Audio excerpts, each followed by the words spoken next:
Welcome to Vietnam and Basic Training. Here you will learn the fundamentals of jungle warfare. Head to the obstacle course to get started. Let's go over movement. Sprint through the course, crouch under obstacles and vault over walls.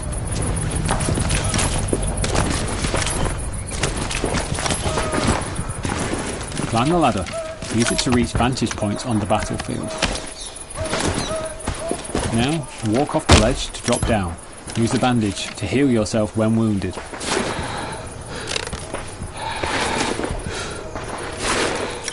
Swim and dive through this next area of the course.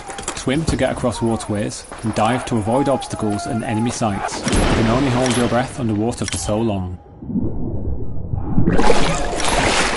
Jump over the obstacle ahead.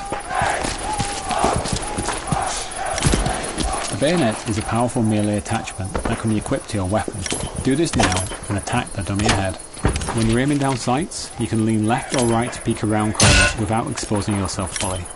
When you're up close, a quick swing can take it. Going prone keeps your head low. Use it to crawl under barriers or avoid getting hit.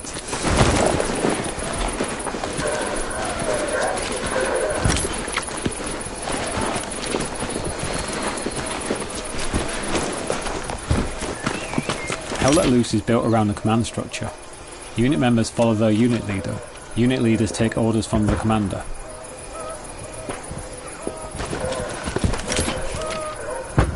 Communication wins battles. There are 3 radio channels.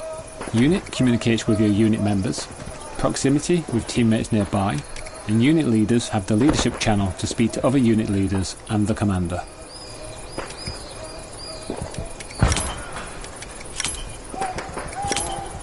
Open the tactical map. This is the tactical map. Use it to coordinate tactics with your fellow soldiers and keep track of the battle as it unfolds. Referring to the grid, icons and non-verbal markers are just some of the tools that can be utilised to support effective communication.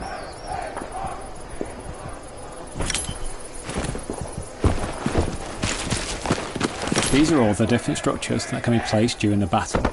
Squads use these structures to redeploy and get back into the fight. The placement of these structures wins battles. Outflank and dominate the enemy. The field pad allows you to build spawns across the battlefield. Equip it now to place an outpost. This allows your team to quickly deploy to the field. Now, climb the ladder to the next move marker.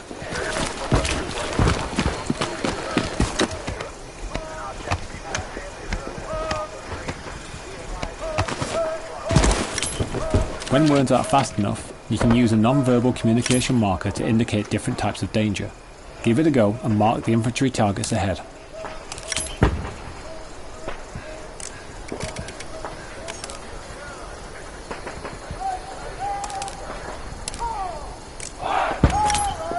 Let's go over combat. Aim down the sights to improve accuracy. Shoot the targets ahead, aiming for the helmet to guarantee an instant kill. Running out of munitions in the heat of battle can be costly, so resupply from the ammo boxes if you need.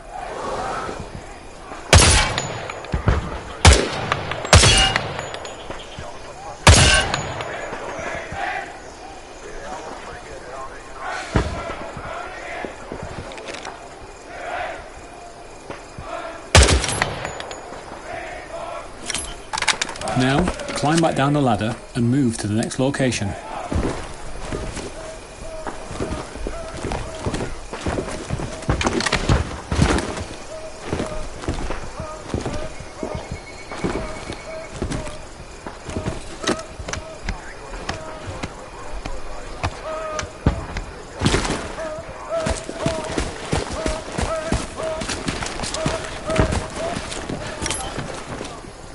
Grenades are a powerful explosive item. Equip one now and throw it towards the enemies.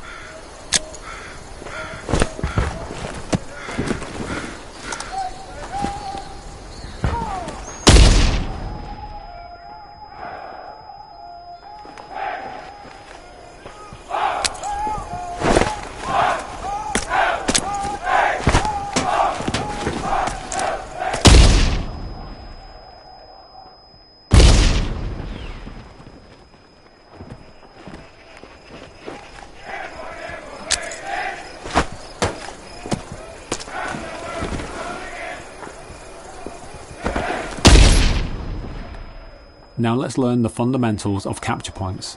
Head over to the next move marker.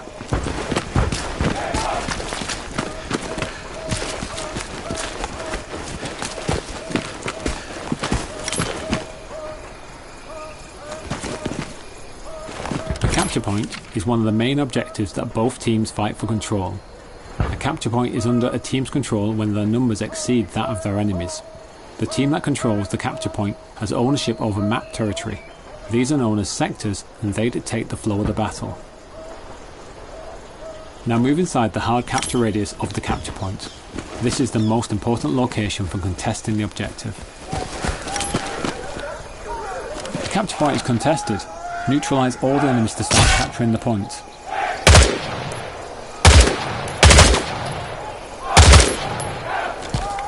You've found an enemy garrison. Dismantle it to prevent enemies from redeploying and contesting the point.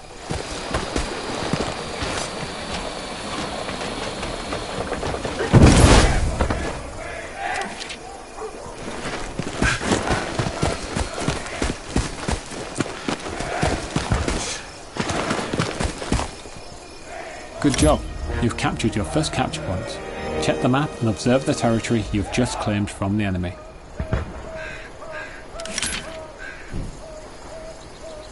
Well done, you've successfully completed your training.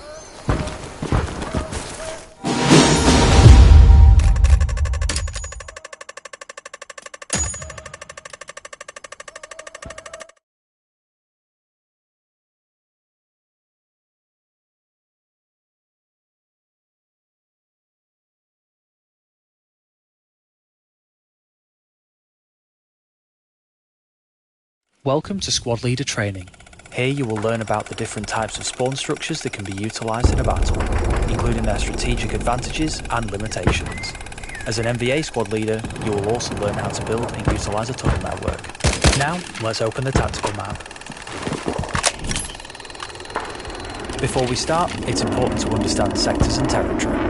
Highlighted on the tactical map is the capture point, which consists of a 2x2 grid square called the soft capture, and within it, a smaller circle known as the hard capture. The team that controls the capture point has control over sector territory. There are several types of territory, including neutral, friendly, unlocked, and locked enemy territory. Now, close the tactical map. The outpost is a spawn structure specific to your squad. With a shorter redeploy wave, it's the quickest of all spawn structures. Use it to keep your squad together and redeploy quickly into the battle. The outpost is the only spawn structure that can be built in neutral territory, and it doesn't cost any supplies to place.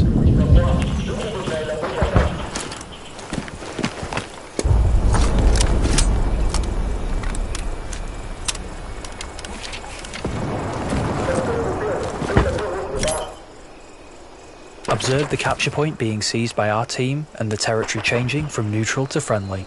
Friendly territory allows squad leaders and the commander to place garrisons at a lower supply cost. Now, close the tactical map again. Garrisons, unlike outposts, aren't limited to a single squad. Instead, they allow the entire team to deploy on them. The garrison costs less to place in friendly territory, and supplies can be provided by a specialist player, support vehicles, and a supply drop called in by the commander. Build a garrison in the highlighted area.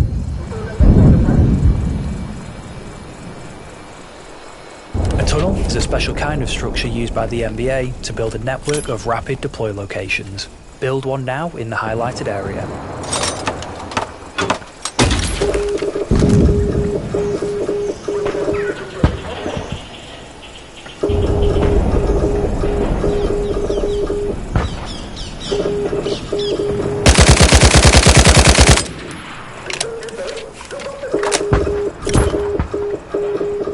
Observe the capture point being seized by the enemy team and the territory changing from friendly to unlocked enemy territory.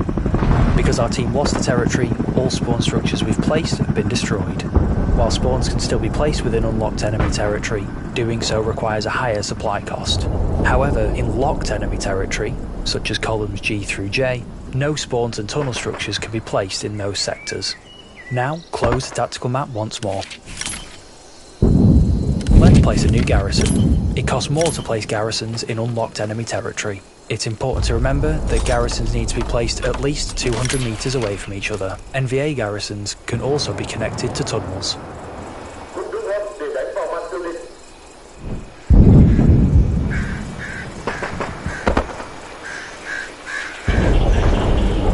It's time to build your first tunnel network.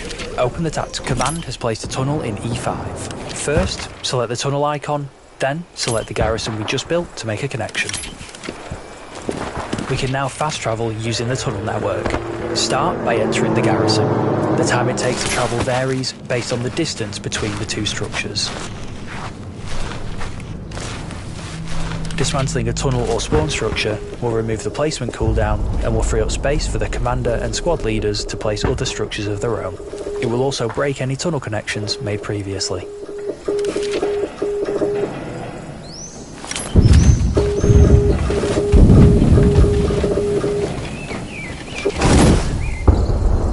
Now it's time to build a larger tunnel network. Open the tactical map again and let's get started.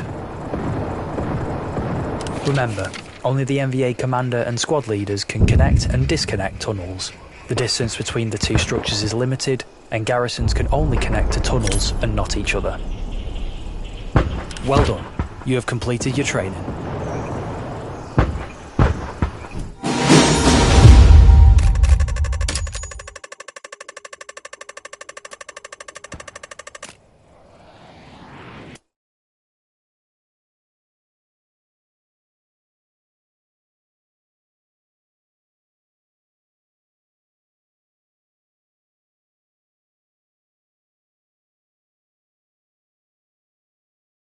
Welcome to Specialist and Engineer Training. Specialist and Engineer players can work together to build structures that can reshape the battlefield. Let's start with learning about the Specialist role. Specialist players are essential as they can place supplies and ammunition for other teammates to utilise. A nearby teammate has requested explosive ammo. Get over there and supply them.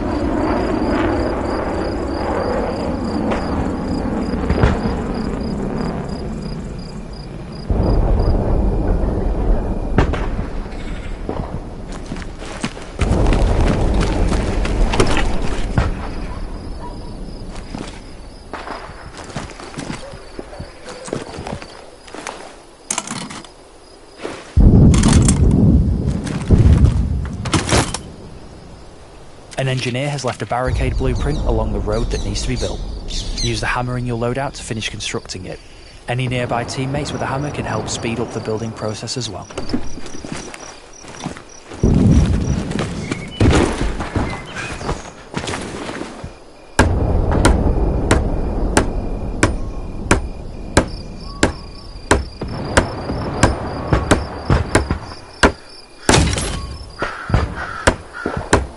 Great job, but we can do more. Upgrade the barricade to the next level. Certain structures, like the barricade and bunker, can be improved by using extra supplies. Once upgraded, they can withstand more damage and can even provide more cover at higher upgrade levels. A teammate's calling for supplies. Place them in the marked location. Supplies are the lifeblood of the team. With them, squad leaders can set up spawn points and engineers can build defences to help fortify your position.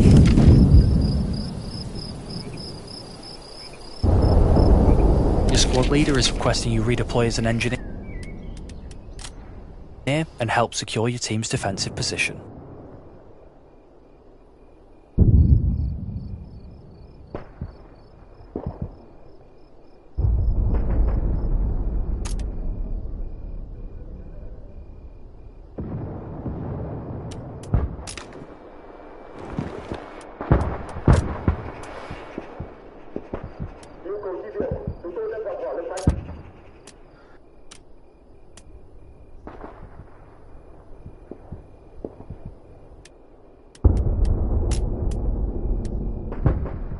You are now playing as the engineer. From building defences like barbed wire and barricades, to repair and resupply stations for vehicles, the engineer is able to reshape the battlefield. Build a manpower node in the designated space. You can use the wrench in your loadout to place the blueprint, then use the hammer to build it. This is one of 3 resource nodes that generate resources for the commander, allowing them to call in devastating offensive strikes, spawning new vehicles for the team, and much more.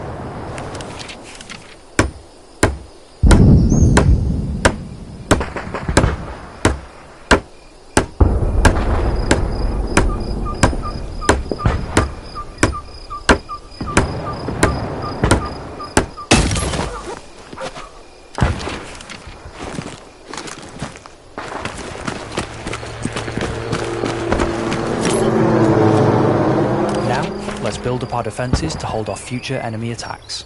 Place some barbed wire in the highlighted area.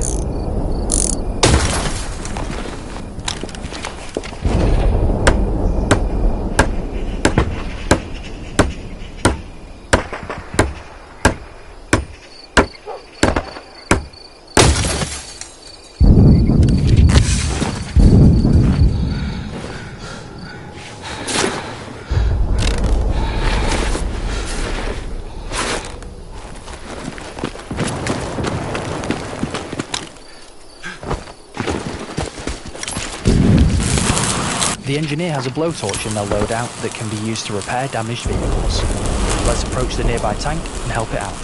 Other engineers can assist in order to speed up repair time.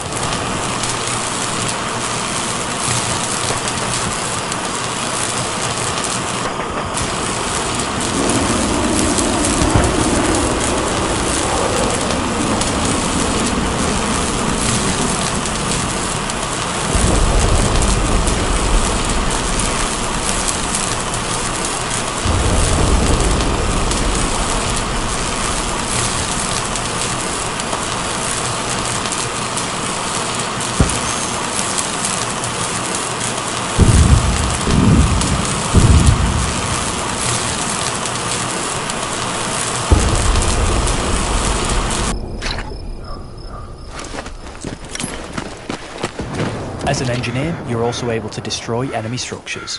You can interact with them or go for the more explosive option and use a satchel charge. To start, let's approach the first barrier and dismantle it. Great job. Now let's move to the marked area and use the satchel charge to destroy the next barrier. When using the satchel, be sure to stand back. It has a large explosive radius.